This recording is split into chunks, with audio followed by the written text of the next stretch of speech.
Well, we had a staff day this week where Jim and I and the rest of the staff here at Cornerstone just got away to pray for a day. And so we went up to Rocky Peak Church because their property's a little nicer. We have a nice view here of Penny Pinchers and the train, but we went up to Rocky Peak, just kind of overlook the valley and just think about the majesty of God and just praying for one another. And so different staff people were asking me throughout the day, how can I pray for you? And it seemed like the same thing I kept coming back to was I was telling everyone, you know what? Pray that God would help me say no more often. It's like I want to do everything. Every time someone wants something, it's like my immediate response is, yeah, I'll do it. I want to help, but you know what? There's only so much time in the day. And something that I'm learning, every time you say yes to something, you're saying no to something else. Because you're crowding something else out of your schedule. And while all these things may be good, there's nothing sinful about saying yes to these things, but it becomes that when you're doing all these good things and yet you're neglecting the best things, the most important things. And we do this in our lives. We say yes to so much that we end up crowding out the very things that ought to be priority in our lives. And usually the first one that gets crowded out of our lives is God. Because he's not down here on earth physically, screaming in your face, I need your time, give me your resources, serve me, do this, do that. And so we fill our times with all the other things, and we crowd God out. And, we have this problem saying no. And so I go, just pray. It doesn't sound real spiritual, but I need to learn how to say no to all these other things so I can say yes to the things that are most important. Our inability to say no, we see it when we go to Costco, to pick up 2 or 3 items, right? And you end up with this whole cart of stuff. Why? Because everything's like, oh yeah, I probably need that. And we start saying yes to all this stuff. And, we do it with our time. Our lives are already too busy, right? And then yet someone says, hey, can you do this? And we just go, yeah, sure. Meanwhile, you're crowding out some pretty important things. This is why we get in debt. We just keep saying yes. We can't say no. And this idea of crowding God out, it's like when my wife and I go out to eat, a lot of times we'll just order one meal. Because I don't want to overeat and also because I'm cheap. And so we'll get the one meal, and what I do when the meal comes, the extra plate, is I'll cut off her portion and give it to her, I don't go, at least let me just eat until I'm happy, and then I'll give you whatever's left over. Because I know if I do that, I know myself. I can eat a lot, and I would consume everything there, and then I'd even want more. And the truth is that's what we do with God, though. We tend to just say, you know what, let me just take care of myself. Let me buy the things I want to buy. Let me do the things I want to do. And then if there's any leftover time, I'll give it to you. The problem is we're consumers and we say yes to everything. And so pretty soon there's nothing left at the end of the day to give God, except maybe a Visa bill, And pretty soon there's no time for God, and he gets crowded out. And you guys, this whole series on priorities is not about, hey, how can we fit God in here a little bit? It's not about that. It's not about fitting God into your life. When we talk about priorities, it's just that. It's saying, you know what? I want God to be priority over me. See, because everyone has time to serve God. Everyone does. Everyone has enough time to serve God. Everyone has enough money to give to God. Now, do we have enough time and money to where we can serve and give to God and also live the lifestyles that we want to live?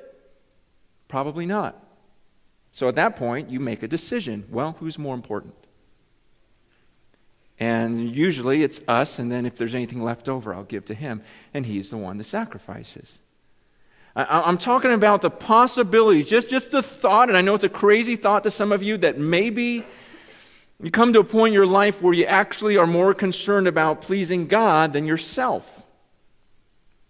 And for some of you, that's just the craziest thought in the world, and yet, you guys, that's the very basics of Christianity. That's the very core, is for Jesus, is for someone to deny himself, take up his cross, and follow me. making me the one that's the one to be followed, my desires and my will for your life, rather than being the one that's usually crowded out. Now, the book we're going to study the next couple of weeks is a very interesting book. I love this book, and not many people have studied it from at least the last few services. It's the book of Haggai. How many of you have studied the book of Haggai? Okay, 2, 3, 4. Okay, it's a great book in the Bible. Okay, you'll have to turn to the table of contents, which Julie's doing right now, because it's just one page. You can't flip over and go, oh, there's Haggai. It's just like you'll miss it. So just open the table of contents, turn to the book of Haggai. Oh, you're going to love this book. You are, trust me. You're thinking, I never even heard of him. Oh, it's the best. Haggai chapter 1, verse 1. Just this verse itself. Listen to Haggai chapter 1, verse 1. It says this. Listen closely. In the 2nd year of King Darius, on the 1st day of the 6th month, the word of the Lord came through the prophet Haggai to Zerubbabel, son of Shealtiel, governor of Judah, and to Joshua, son of Jehozadak, the high priest. Isn't that powerful? You guys are going, oh, that's all I needed. I can leave now. No, okay, let me, now most of you are going, well, what's that all about? So let me give you as quick as I can, history lesson, okay? I want to take you back so that you understand the context of Haggai's time. And we're going to go back to when God created the world. Okay, so we're going back pretty far. Actually, we're going back before that, okay? Like, what do you mean before that? No, there was a before that. The Bible says, in the beginning, God. In the beginning, God. Or John says, in the beginning was the Word. I want you to think about something. There was a time when all there was God. Think about this. There were no angels. There was no earth. Nothing else but God. There was no angels going, oh, you're God, but he was still God. There were no people on the earth praising him as God, yet he was still God. That's his name, I am. When Moses says, hey, who are you? He goes, my name is I am. It was talking about his eternality. He just always is. Unlike us, you and I we came into existence at a certain point. God just says, I am. And I'm the same yesterday, today, and forever. That's just who I am. I am. And there was a time when there was just God. Think about that. All there was God. The earth was just a thought in his mind. There was no earth. Just the thought of creating an earth was in his mind. And think to yourself, what if God never thought to create an earth? See, you and I were just a thought in his head. I think I'll create Chris. I think I'll create Rob. I think I'll create Morgan. That was just a thought. That was my only existence. That's this whole earth. That was the only existence was in God's head, in his mind. What if God never thought to create you? What if the Creator never thought to even create this whole earth? It's just him. He's still God. I mean, seriously, dwell on that sometime. Sometimes we walk around like everything revolves around us, and then you just stop and you think, wait a second. This earth didn't even exist. It was just in the thought of God, in the mind of God. And God thinks to create a world, so he creates this world. He creates these people. He creates Adam and Eve. They populate the earth, thousands of people, and God gives them some commands and says, this is the way I want you to live. God says, okay, look, here's this earth. I made it. I made you. Here's how I want you to live. The people hear God's laws, and they don't like it because we don't like restrictions. We don't like to be under anyone's authority. So they began to rebel against this God. And they do all the things that he hates, so God floods the earth. Genesis 6 says, look at these people. I mean, look at the way they treat me and my laws. They're just trampling them. You know what? Forget it. And he floods the earth, kills everyone, except for Noah. Because there's this one guy who was trying to pursue God. He goes, you know what? I'm going to keep him alive, keep his family alive. They repopulate the earth, and God promises, I won't do that again. And he gives us that sign of the rainbow, saying, I'll never flood the earth again like that. So he repopulates through Noah. Noah, he says, all these kids have kids. Everyone starts, developing all these people, and all these people on the earth again seek to rebel against God. collectively, they go, let's just go against God. And God frustrates them, gives them a bunch of different languages. Genesis chapter 11, we got to hurry here. And they're going everywhere, their own languages, their own places, and all of them separately start rebelling against God again. We don't want to follow this God and his laws. So they start making up their own religions, and they start making up their own gods, saying, well, the way I picture God is he'd probably let me do whatever I want. And most of those religions back then, if you study them, a lot of them were built upon worshiping like phallic symbols and things because it was all to please whatever desire they had. They just wanted to make God their own creation, whatever would make them happy. And so you've got this going on all around the world, and all these people are saying, oh, no, God's like this, and they had this freedom in their mind to make God however they wanted him to be, whatever they thought he should be like. And so God says, okay, that's enough of that. Here's how I'm going to show myself to the world now. He chooses this one man named Abram at the time.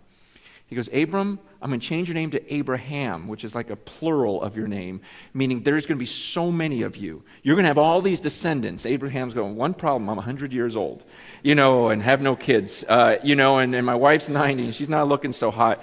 And God says, no, this is what I'm going to do. This is how I'm going to show myself to the world. I'm going to have you have kids. And your children, your descendants are going to turn into this huge nation. This mighty nation. And I'm gonna bless this one nation so much. Just this one nation, not all the other ones, just this one nation, because I want the whole world to look at this one nation and go, wow, their God's the real one. Because you're going to go defeating armies way bigger than yours. And I'm going to bless and multiply. And none of this should have happened, but everyone's going to look at this nation and go, wow, their God must be the real God, and then I'll get the worship that I deserve.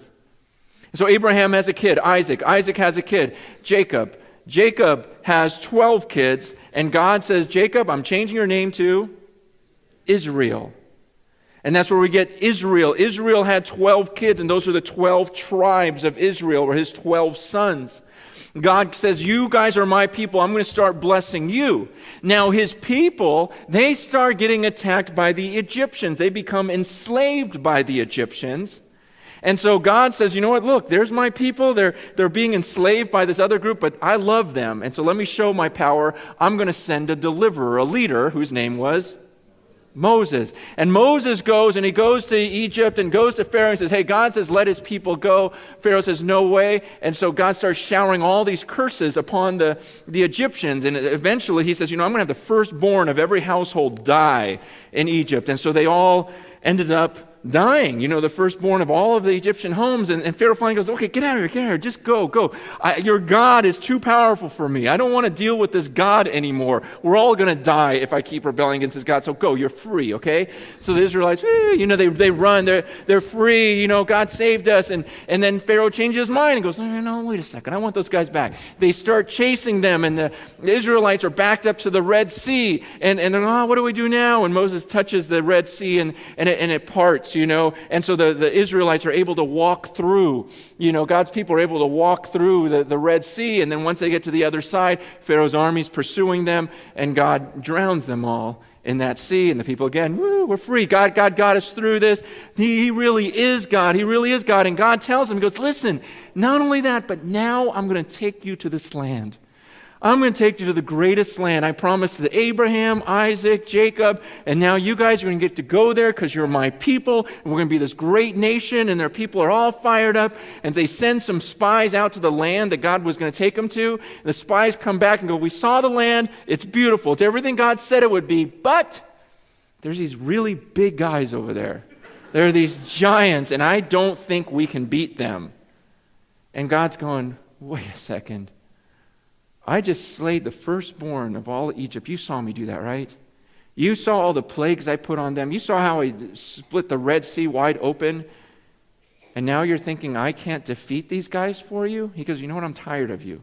I'm just sick of you. And so this is what I'm going to do. I'm going to have that whole generation die. That's my answer to a lot of things. I'm going to have that whole generation of you. I'm just going to have you die. That's what I'm going to do. I'm going to have you wander around the desert for 40 years. I mean, the kids are okay because they aren't in this decision. It's you guys. You guys are the leaders. You knew better, so I'm going to have you die out and your children. So after those 40 years, that next generation, they're going to go to the promised land. And so under Joshua, they're taken to this promised land. They get to the land, and sure, it's beautiful. They conquer all the people just like God said they would, and Israel becomes just powerful. After a while, Israel goes, well, this is great, but God, we'd love to have a king. And God's going, I'm your king. They're like, yeah, but we want like a man. And God's like, oh, gosh, you're driving me crazy, but okay, fine. You want a man? Here's Saul. You like him? He's nice, big, handsome, everything else. He'll be your leader. He'll be your king. Now, Saul was a terrible king, just an evil king. And so God takes a blessing away from him, raises up another guy, David. Now, David was a good king. Yeah, he was a murderer and adulterer, but God still called him good, which is comforting, right? If you killed a couple people this week. And he goes, okay, but he's still mine. I forgive him, and he loves me. And so David is king of Israel, and Israel flourishes. Then David has a son, Solomon. Solomon takes over the kingdom. And God tells Solomon, I want you to build a temple for me there.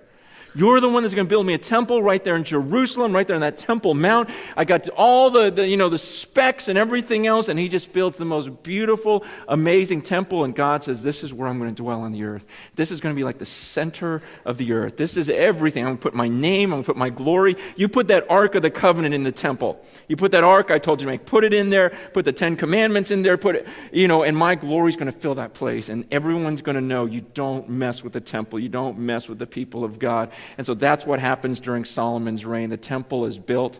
Solomon has a son, Rehoboam. Things kind of go on for a little bit, but then there's a division in Israel.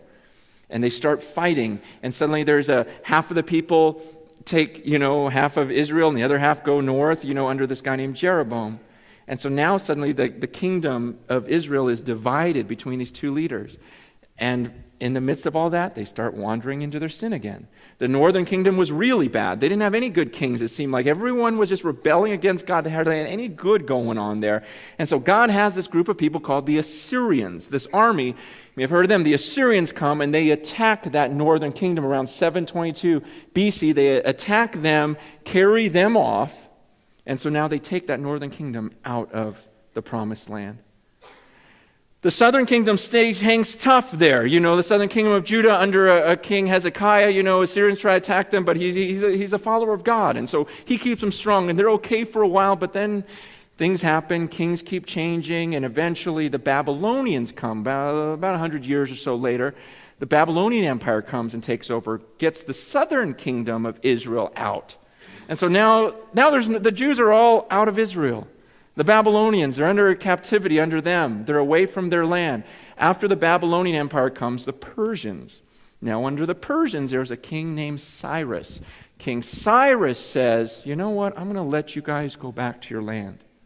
I'm going to let you guys go back to your land. So Cyrus allows the governor of the people, who was Zerubbabel, and their high priest Joshua lead them back into the land. And so the people are back here now, okay? And so then after Cyrus comes Darius, and Darius, during that time, that's where we pick up the story in Haggai. Haggai comes and speaks to Joshua, Zerubbabel, and the people and says, hey, I've got a message for you guys from God. Okay? You got it? Okay, so that's where we are in Haggai 1 now. Okay. Now, I left out a lot, okay? So don't go, I don't have to read the Old Testament now. No, I left out a lot. Okay, so here they are. They're in the land. The temple's been destroyed. Solomon's beautiful temple was destroyed by the Babylonians, that place. And so in verse 2, God has a message for these people. And the Lord Almighty says, these people say the time has not yet come for the Lord's house to be built. Okay, God's responding, and he's saying, you know what? You people, I put you back in the land, but you're making the statement saying, it's just not time for the Lord's house to be rebuilt right now. Okay, you got that? So they're going, it's just not time to rebuild the temple. And so God's response to that in verse 3 is this. He says, then the word of the Lord came through the prophet Haggai. Is it a time for you yourselves to be living in your paneled houses while this house remains a ruin? It's a bit of sarcasm there, where God goes, so it's not time to build my temple, but it is time for you to build your own house though, right? Your nice little paneled houses. The paneled house was the idea that in their interior was this crafty woodwork. I mean, it just basically meant they're living in luxury. And God goes, that's really interesting that you go, it's not time to build my house, yet you knew it was time to build yours? While mine remains a ruin? He goes, interesting, you didn't hear a call to rebuild my house, but did you hear a call to rebuild yours? It's a double standard that we do to this day. I hear it all the time. Christians will come to me and say, well, I don't know if I should serve God right now. I haven't gotten a clear calling. God hasn't told me, exactly where to serve Him and what to do. And so I really feel like the right thing to do is to wait upon the Lord, really from my heart, and wait upon the Lord to tell me where to serve. Otherwise I'm running ahead of Him. I hear that stuff all the time. And my response to that is, did you watch TV this week? Did you hear from the Lord to watch TV? Did God say, you know what, you need to watch some